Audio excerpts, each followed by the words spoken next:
Well, Tough. one way I like to think about, I think I read this in the Seven Habits book. I love this idea for relationships is think of it like a bank account, withdrawals and deposits. And I'm sure that's something you think about as fire chief, Tobias, coaching players, you know, like relationships go wrong when we don't spend the time to really get to know each other and really make deposits into the relationship. And that makes the hard conversations so much harder. Yeah. Um, and working in schools, working with kids, working with colleagues, I see this all the time. I see both the good and the bad. Like for instance, for teaching, like I'll give you an example. My girls basketball team this year, I've had them in my classroom for hour. I mean, we've had thousands of conversations. Okay. We know each other extremely well. So if I need to have a tough conversation with one of them, it's really not a problem, because we know each other. We just have there's so many deposits, right? And then I see parents come into our school and coach a team, and they don't really have that relationship because they don't work there, you know, and it makes it very difficult for them to hold a player accountable because they don't. There's no relationship there. And as you guys, I'm sure you would agree, the best leaders build the best relationships. I mean, relationships are just the foundation for, you know, I did all my best work for my best coaches and my best teachers, right?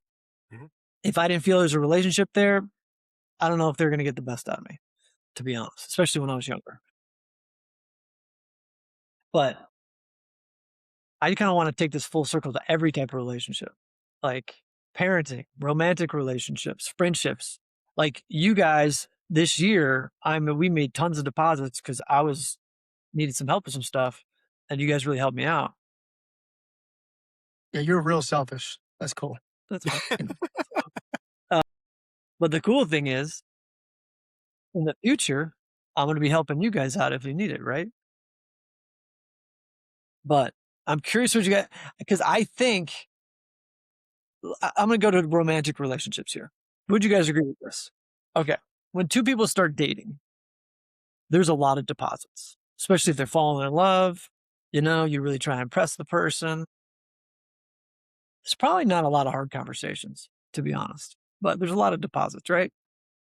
And then the relationships that stay really strong, they continue to date, they continue to make those deposits. And then on the other hand, when relationships go stale, it turns into withdrawal after withdrawal after withdrawal.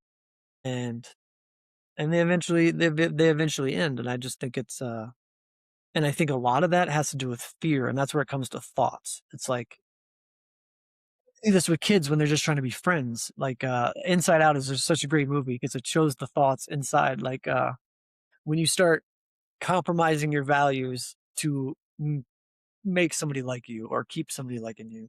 And it's just fascinating to me because we have these fears. I'm sure you probably hesitated, Rob, when you were going to contact that guy you were talking about. Yeah. So how did you? You guys can kind of just piggyback on what I'm saying, but I'm also curious, like if you had that little mental warfare in your head before you contacted him. Yeah, absolutely. I mean, I think that what I go through and as I think about what may or may not happen is the uncertainty of the outcome is nerve-wracking. Am I going to paint a picture that may say, "You know what? This guy's not the guy for this place. I'm gonna influence other members to say, 'Let's go a different route.'" Or is this person like, wow, the courage that took to bring me in and talk to me frankly about his feelings and how he felt and wants to understand my perspective is that's the person I want. And you can go back and forth and say, is it going to be this one? Is it going to be this one? Is it going to be this one? Is it going to be this one? And it's a gamble. And for me, I think I've gambled enough to say, I think more than often than not, it's a it's a win, and I have not often gotten, "Well, I can't believe you did that. We look negatively upon that." So I think just by data and stats, it makes sense to take those risks so long as you're coming from a good place, good intent, right? You communicate it well. You go in there with respect, the way you speak your language, the words you use. One of the things I say often, words matter. So one of the biggest things we can do as a society human is practice speech, practice words, improve your vocabulary, articulate your message. And because the minute you walk into a room, people take notice of a couple things. One, the truth is they look at you visually, and then two, they hear what comes out of your mouth. And if you come out with something that sounds pretty darn smart, you got their attention, right? So it's one of those skills that you just have to perfect and work on constantly. So it was a risk, and I fight that battle all the time. I fight that battle all the time every day when I'm walking the dogs, and and we talk a little bit about meditation and how do you actually come into the present moment and recognize what your internal struggles are, what's working for you in the present moment. I practice something called movement meditation, meditation movement. And so while I'm walking, I'll dedicate a certain amount of time to really get into a mind space where I can have these conversations and I'm really controlling my breath work based on my steps, right? So I always will take a nice deep breath on the fifth step of my left foot. And that brings me into present moment and really keeps me focused. And that gives me a lot of mental clarity to really now dive deep into some of the conversations that I'm anticipating I'm going to have and looking at it from multiple perspectives. And it's interesting to see the results and how much mental clarity you actually get through that. Trust me when I say back in the day, I thought that it was all foo-foo, and I didn't subscribe to it. I didn't buy into it at all. And once I made that mental shift to say, "What is it gonna hurt to give it a try?" You're not gonna offend anybody. You're not gonna become lesser of a person if you try and be like, "Oh, it's not for me." I was lucky to say it worked for me. That that's like a I think I've had some friends of mine who've looked at me and been like, "You're doing what? Why are you're like, why what no, that's not you. You've never been this person." And I've tried some things that, have really worked, some things that didn't work. But trying the things that have worked and then implementing and then like, you're pushing a rock up a mountain and it really sucks to go through a process that you're uncomfortable with. And relating this back to relationships, when you are, especially if you're wrong, if you've made a mistake, you've said or done something, and whether it's your words matter, your actions matter, whatever it may be, and you've got to have a conversation around your own actions, that really adds another level to that whole fear of wanting to have the conversation. And Tom, you mentioned the initial relationship, romantic relationships. I've realized that, like, based off of making mistakes over the past, you know, 6,000 years of my life, like, I feel like now I'm at a point where in the beginning of the relationship, whoever it may be, friendships or whatever, I do have hard conversations. So I'm making some serious deposits and really trying to like anchor in and see like what's going on because I don't want to, one, I don't want to have superficial relationships. Two, I want to be able to understand who someone is and if it is worthwhile. And three, I really want to understand the person. And often I'll make those, I'm usually the person now that's like asking a question that is super over the top or way too deep. And they're kind of like, I thought we were just kind of hanging out. Like, what are you doing? I'm like, I thought we were getting to know each other. Like, what are you doing? Well, I mean, when you're vulnerable though, Usually it'll bring you closer together faster. So I think you're doing what you should be doing. That's good. I feel good about it, but you know, it depends on the person. Well, I You think know, it, sorry, go go ahead. ahead, Rob. Well, I was gonna say it's funny you say that because so my significant other, we're nearing 3 years now, and date number one, date number one, I data dumped her everything about my life. And I Yeah. said, this is who I am. This is where I've been. I don't know where I'm going to be. I could be in a wheelchair. I could be using a walker. I could be permanently disabled because of this disease. Take it or leave it. I'm a strong person today. I love who I am. And, you know, I like you. It's day one. I don't know you, but I like you so far. And I was almost nervous to do it, but at the same time, I found a lot of power in doing it. And she has later admitted, and she'll probably listen to this at some. She's like, "That's the dude I'm going to marry." Right? And I was just like, "Wow, I didn't know it was going to be that impactful." And I think it's a testament when you can do that to somebody and just be direct and forward and saying, "Hey, this is who I am. Take it or leave it." Someone out there is meant for that. And hopefully people can come across those people, right? Well, There, there's a book out there. It's got some words in the title that we're trying not to say on this podcast, but I mean, it basically is like stop worrying about what may happen. Have less of that and just forget about it. And Laura something, I don't know what her last name is, but it's a great book that gives you, I don't know, I just feel like I was empowered to just not cares as much and just go for it. Whether it's, I want to get back into running. Yes, my knee's kind of wonky, or yeah, I got a shoulder or whatever. I don't know. I'm just lazy. Like, just go do it. Stop with your excuses. Stop the worrying and just go for it. There's something to say about like the people that do that and the outcomes that they have from just going for it versus what may happen. Oh, the weather, it's raining outside, so I'm going to cancel because of that. Like, just go do it, bro. So I well, love that.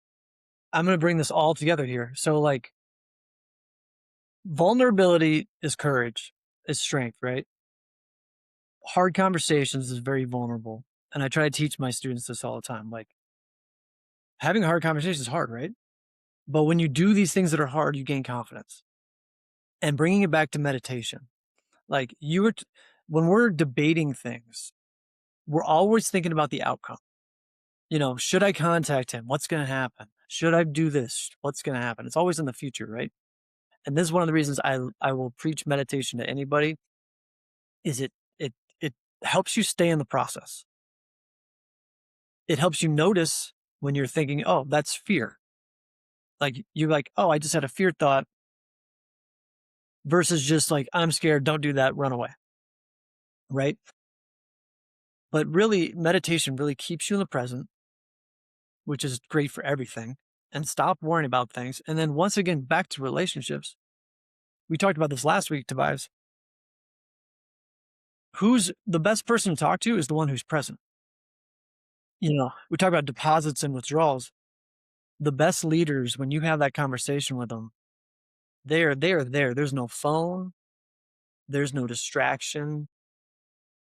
I saw Mr. Rodriguez last week. He's the same exact way. Just an hour of total focus. One of the most present people I've ever met. And I don't know if he meditates or not, but he seems like he does. Yeah, I bet he But does. but just that slowing down, it keeps you present. It keeps you focused on what you're doing and not worrying about the future. And when you do worry about the future, it helps you realize that you're doing it, and you can pause, and then you can be like, all right, if I'm scared, I should probably do it, to be honest. Like, so many great things for doing it. So many great things. So with that, like, Rob, you touched on it, but like, you got depth, dude. So it was skydiving, and I believe it was both ankles, Yep. just right. So that Yep. one, tell the story as much as you want to give detail about, and then two, like I would think that relating that to what Tom just said, like having to be present in the moment of like where you are and not where you want to be was probably crucial to that whole rehabilitation. Yeah. Yeah. So it was, I was working towards my class A license so I could be a solo skydiver. And I've been jumping pretty regularly at that point, and it was actually the second jump of my day. This was in Tecumseh, Michigan. And I remember on my second jump, I deployed my parachute just fine, and I was coming in, and it got pretty windy, and it was pushing me off into the distance. And I very clearly remember myself kind of going towards the edge of the airfield, towards a fence line. It's like, okay, I look like I'm going to hit that fence. I don't want to hit that fence, and because that's going to hurt. And so I decided I'm going to take a 180 turn back in. And anytime you're going to do a hard turn, you check your altimeter. You're like, okay, what elevation or altitude am I at before I can initiate this turn on this parachute? I didn't do that. And the minute I turned pulled on the parachute to turn, I was like, uh-oh, I'm going to crash. So I kind of got into, all right, what did I learn in initial training? When you fall, fall this way, kind of roll through it, align your body to maximize or minimize the amount of force that's going to happen when you hit the ground. And I just lawn darted straight into the ground, and I didn't move. And I remember hitting the ground, and I just kind of laid back for a second. I said, okay, this hurts. All right, let's sit up and let's see what the damage is. And so as I sit up and I look down at my legs, all I see are my feet facing backwards. I see white bone sticking out, and I'm bleeding out. And I was like, okay, I'm in a situation, but Were I you in didn't, shock? I think in a level of shock. Yeah. But my mental space, and I think that it's really attributed to my job as a paramedic at the time, saying, just remain calm, right? Help's going to come. It's going to be okay. Focus on breathing, try to minimize what you're going to do. Take a look, evaluate what's happening. Are you bleeding out? Do you need to stop the bleeding yourself? All the things that goes through your head as a paramedic. And I remember the crews that came on scene, the fire rescue and eventually the helicopter, they were like, you're just so stoic. What's happening? I said, I'm just trying to remain calm because what's the sense in getting myself so stressed out in something I can't control at this point in time? And I found that I was able to control my level of pain and minimize my stress response just by breathing, relaxing, and just saying, "This is what it is. I'm gonna get up and I'm gonna heal from it one way or another." And it was it almost came naturally to me, thankfully. And certainly I was scared. I was deathly terrified. It's like, I'm going to lose my legs. They're going to be amputated. This is the end of my world as an adult, especially an active adult. After I kind of saw the the compassion of what I receive, and this is actually what guided my career towards being a critical care paramedic on a helicopter. The flight crew came in, and in fact, the entire crew that responded to me were phenomenal, phenomenal first responders, and supported me and gave me positive affirmation, the treatment and care, and said, "You're gonna get through this, dude." And while I knew the extent of my injuries, I listened to them. Again, words matter. What people always will remember about you is how they made you feel. They might not remember what you said, but they'll remember what you said and how it made them feel. And that is a critical component in communication, critical conversations, you name it. Think about how you're going to make them feel at the end of that conversation because they will hold on to it. So I always try to align whatever I'm going to say with the end goal of they're going to feel good about this, knowing that we worked through some tough situations. Nice. That's amazing. Yeah, I mean, yeah, and that goes with being present. Like when somebody's having a hard conversation or not even a hard conversation, just a conversation, and they're rushing. Like when somebody says, "How was your weekend?" and they're on their phone and they're rushing. Like people are so smart. Like little kids. If I get my phone out with my 5-year-old, they can sense it, and it's just very obvious. But it sounds like you were very present in that very crazy moment. I was through every single second of it, and I'm glad I was able to. But I think being able to reflect on that has really done me well in the future to say, okay, I remember going through that moment. Let's get back to that moment again so that the next time I face something like that, all right, center, focus, pay attention. You can control this. And what's going to happen is going to happen. You can't always dictate or predict the outcome, but you can control what you can control. And that's this, right? So when you work on developing this and getting to a place where you're like, okay, it's going to be fine, things exponentially get better all the time. Yeah, the hanging on to outcomes is stressful, Yeah. especially when it involves other people. Like there's just so much you can't control. Yeah. And Tobias, you mentioned running earlier. Just get started. It is amazing how much our mind gets in the way of our capabilities. My ankles are fused together. And outside of breaking my ankles, my spine got compressed. I have all these issues from that skydiving accident. And so with my ankle being fused, I have no extension flexion. So in my mind, I can't run. Like physically, I cannot run. So for 20 plus years, I didn't run. My MS stuff comes up. I'm overweight. I'm like, I got to lose some weight. My neurologist is like, Rob, there's no cure for MS, but you got to lose weight and you got to get healthy. I was like, okay, let's see if I can run. And guess what? All this time, I could run. So, I started slowly. I worked my way on the treadmill, started really focusing on, and this is another part of the meditation. Uh, my buddies would even argue that I'm doing yoga in a sense. I have buddies that teach, it's called yoga for first responders. And revolves around breath work. I would be running and I would be so present in how my foot was planting on the treadmill.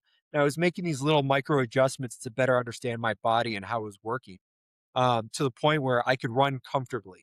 And it really made me focus on the present. And that further gave me that clarity on just, I'm just kind of at peace right now, enjoying this. And once you get to experience that moment, it's it's life-changing, right? It's truly life-changing, and I enjoy running now. I ran a race, this last weekend, that was pretty daunting, but it's a trail race and, a 15K with, 4.5 miles uphill and, through the woods to a lake, and, I mean, it was amazing. But my mind for 20 years said, "Nope, you can't physically do this." Right. So, how do you work past that? By just doing it and starting and trying. Mhm. Forget about it. Forget about it. Yeah. I love that, Rob. I love that, man. I mean, when you're having fun, maybe I throw this backwards. You're present, or when you're present, you're having fun. When we're living in the future, past, we're stressed. You know, I truly think that kids, I mean, really everybody, but especially kids nowadays, they have to be doing some sort of breath work or meditation because of all the technology and all the stimulation. And I just think it's a requirement. When we were kids in the 80s and the 90s, like we had plenty of stillness. That's for sure. Like, but nowadays they're just, and I just see it, they're worked up, their brains are going crazy all the time. It's certainly something that my daughters can be doing because they just have to slow down or they're just full of anxiety all the time, you know? Yeah, I think, one of the important things to recognize and see, and I've been studying, a lot and trying to read up a lot on just human behavior and human connection. With the way society is and technology is today, it's problematic, right? We find ourselves with more social isolation, doing our own thing, and I think it's so important, and they can show through research the importance of human connection, and you have to interface with people. It just is in our biology as human beings, and as a species. And so one of the things as a leader that I really focus on, knowing that it's a sacrifice, is I make it a point to do FaceTime with my team every every single day, knowing that I might have to catch up on work later. But at the end of the day, it's always people first, always. And yes, it can stress me out because I know I have a lot of, the keyboard, you know, administrative work that needs to get done. But I also recognize it is always people are number one. And when you invest that time into your people, they will see that you care as a leader. So I think that is an invaluable lesson saying, yes, there are things that need to be done, but take the time and do FaceTime with your people. Tom and I were talking about this, and I'm not sure if it was on the podcast or if we were just talking in general because the two kind of blend together at this point. But you mentioned that at some point, you're going to teach your daughter how to just jump on FaceTime with her friends. Like, it's not the texting because texting's not real communication. It's superficial. So it's going to be go hang out with them. Yeah, I'll drop you off. Go hang out and do whatever in person, or jump on FaceTime and actually have that see the human being, see their interactions, see their facial expressions, all the things, and connect with them as much as possible. I I think that and we sound like boomers up in here and we sound like, old timers, get off my lawn kind of stuff. But it's so true that if you don't have that connection, if you don't invest, it's not going to be there. And we talked about that last week is if you want it, you got to go get it. You got to go and invest into it, make the deposits, like you mentioned, Tom. And when you do it, it's like a seed, man. Like it grows. And Rob, you and I, we don't talk as much as you and Tom talk. I think we had a moment. I actually saw a Facebook post that came up as a memory, and I was like, dude, what's going on here, man? Like, this Yeah. guy's, what's he up to? And so I'm glad you're on the podcast, man. I'm glad we're connecting. And this is a seed here that I hope to water and grow and continue making those deposits so that we can get back to the level we were back in the day. Yeah, So, sure. Yeah. No, it's always go ahead. To kind of wrap this up, like, thank you, Rob, for being here, first of all. Yeah, of course. You talk about relationships. All the research shows the happiest people, the people that live the longest, you look at all the blue zones, the only thing they really have in common is relationships. It's the most important thing. And so I would just challenge everybody, have those hard conversations, be vulnerable, invest in each other, put your phone away when you're talking to your kid or talking to your buddy. Cause if you don't, it goes the other way. And then you're having a hard time and you're feeling lonely and then you're getting real in a real hard spot. So, and I know, we work with kids a lot, and I think sometimes adults don't give kids enough credit. Kids can meditate. Kids can do kids can do breath work. Like, they can do it. You just gotta teach them how and teach them the reasons why, and if we teach them the reasons why, they will buy in. I've got plenty of kids to buy into it. I'm like, when you're present, when you're, not focused on the result of the game, you're gonna play better, and you're gonna have better relationships. So I just think this is really valuable stuff for them, and really teach them how to be great communicators. I mean, it can go a million different ways, so a million different good ways, and then they'll have a support system when they get older, which they're gonna need. Um, well, I was gonna say kids can definitely do it. And I'll tell you why, because as a 5-year-old starting in martial arts, we did that 3 times a week. And I was going through some old pictures, and I'm just gonna share this real quick thing because I actually forgot all about it and I picked it up. in our taekwondo studio, and I loved the quote itself because I think it did create the foundation of who I am today, partially. And it simply says this: nothing is so strong as gentleness. Nothing is as gentle as real strength. The man who is at peace with himself is less likely to be at war with others.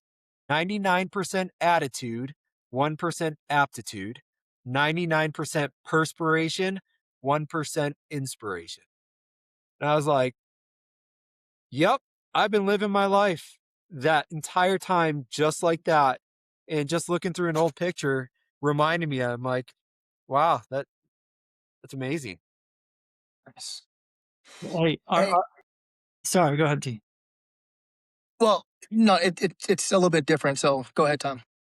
I was just gonna say, I mean, and this is my ultimate goal. I don't think I'm there yet. I'm trying to get there. Is when you're in control of your thoughts, you're in control of everything. And that's why I take such good care of my health and build positive habits and build positive relationships. Because when you look, every everything's in your head. You know, all suffering is in your head. So when you learn how to master those thoughts, which you can do through meditation and conversation, you're in full control, which is where I'm trying to get and where I want everybody to get. Because when you're there, then you can really help other people, and the world is just a better place to be. And what I was going to say completely wraps into all that. And I wanted to say this earlier, but I think it's, we're wrapping things up here. So I definitely want to make sure we say it before we get jump. What is the website that folks can go to that are because it's first responders in general that are suffering from MS, correct? That Yes. now, is there a site they can go to? Is there a contact? Like, how do they get in contact with you to actually have these kind of conversations? Because super important, obviously, and I don't think that many people know about this. Yeah, so there's a couple ways. So they can always go to the nationalmssociety.org website and look up support groups, and then just type in EMS support, fire and EMS support group. The other thing that people can certainly just reach me easily is through my own direct website, robertweissbaum.com. And that really shares my entire story, and the ability to connect with me so that we can have some one-on-one time. So, but through the actual National MS Society, it just pops up and it gives my personal email and my cell phone number to connect with me. And that's the easiest way. Sweet. We'll definitely make sure we put that on the yeah. I mean, obviously, we'll put it up there. We'll Yeah. make it happen, dude. The show notes or the links or Yeah, whatever these, we're they learning. Nobody put knows it what it's somewhere. called. We're only Yeah, somewhere in the ethos. Yeah. Yeah. Yeah. Well, thank you both, guys. We're getting better, T. Second We're episode. getting there, man. Yeah, Rob, like I said, we're crawling. I said we're sitting up. Might be crawling now. I have a feeling Simon Sinek is going to hear this and they're going to bring us all on. Yeah. hey, Yeah. Rob, A seed of optimism. you're gonna be the pioneer, which is very interesting. You're gonna be the pioneer guest of our podcast. Yeah. You'll be a legend in a few years. Y'all are Yeah, legends. man. Yeah. All right, Dude. great job, guys, and we'll have another next week. It was great catching up with you, Rob. You're too. awesome. Keep doing what you're doing, and we love you, man. Yeah, man. Love you Greatly too. appreciate you. I'm going to keep track of your